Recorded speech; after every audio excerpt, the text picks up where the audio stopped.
Parents मानते हैं तो इसको क्या मानना पड़ेगा, F1 मानना पड़ेगा। तो आनुवांशिक पदार्थ की क्या हो गई, एक पीढ़ी से कहाँ चला गया, दूसरी पीढ़ी में चला गया। तो आनुवांशिक पदार्थ की भी क्या हो गई बच्चों, वंशागति हो गई। आनुवांशिक पदार्थ की भी क्या हो गई, वंशागति हो गई। लेकिन यहाँ जनन, ये जनन है, ये दो चीज़ें है।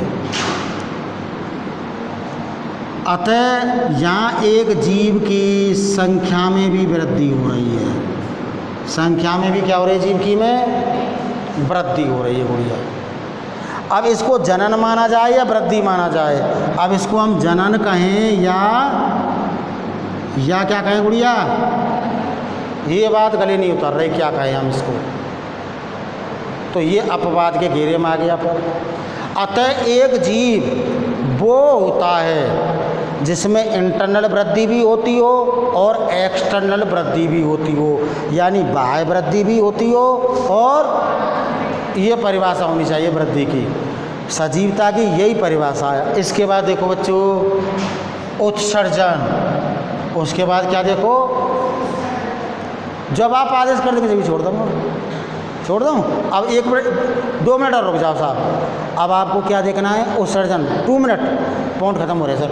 उत्सर्जन, तो गुड़िया एक बार बताओ क्या उत्सर्जन, उत्सर्जन की परिभाषा सुनो क्या होती है, कि एक जीव शरीर में होने वाली विभिन्न उपापचयी अभिक्रियाओं के फलस्वरूप विशेषतः प्रोटीन के उपापचय से बनने वाले नाइट्रोजन युक्त अवशिष्ट पदार्थ तथा अतिरिक्त लवणों को शरीर से बाहर निकालने की क्रिया को उत्सर्जन कहते हैं।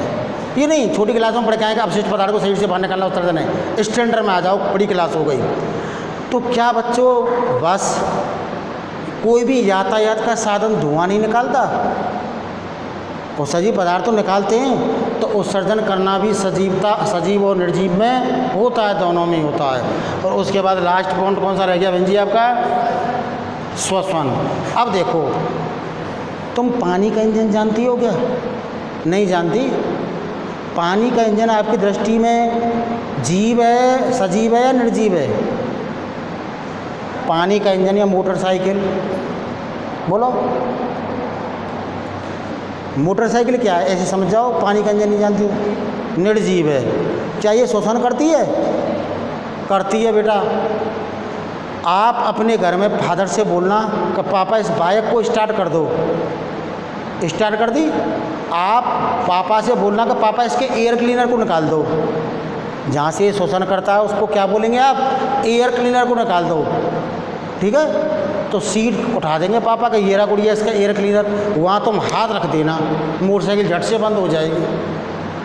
गुड़िया पूरी श्वसन कर रहा है, वो इंजन में जा रही है, निर्वात में पेट्रोल जल रही है और धुआं के रूप में उसको वो बाहर निकाल रहा है। अतः सांस लेगा बंद हो जाएगी, मोटरसाइकिल बिल्कुल बंद हो जाएगी। अगर अतः केवल सजीव की 2 ही परिभाषा है।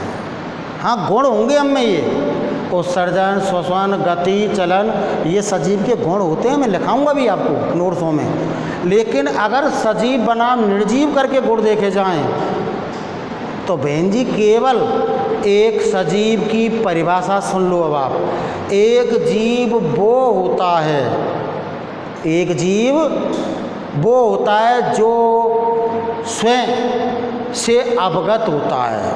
स्वयं से क्या होता है, स्वयं से अवगत का मतलब होता है स्वयं की चेतना होती है, किसी बाह्य उद्दीपन के प्रति क्या दिखाता हो, अनुक्रिया। जैसे हमें धूप लग रही है, छाया में जाते हो, सर्दी लग रही है, गर्मी में जाते हो।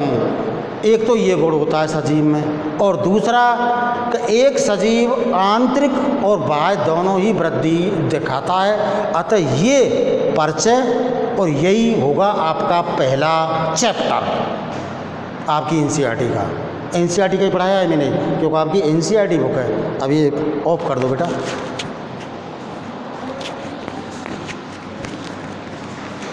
गुड़िया सर का मोबाइल ले जा, सर का क्या ले जा, ये निकाल दो बेटा, पहले पाइप पिन निकाल दो।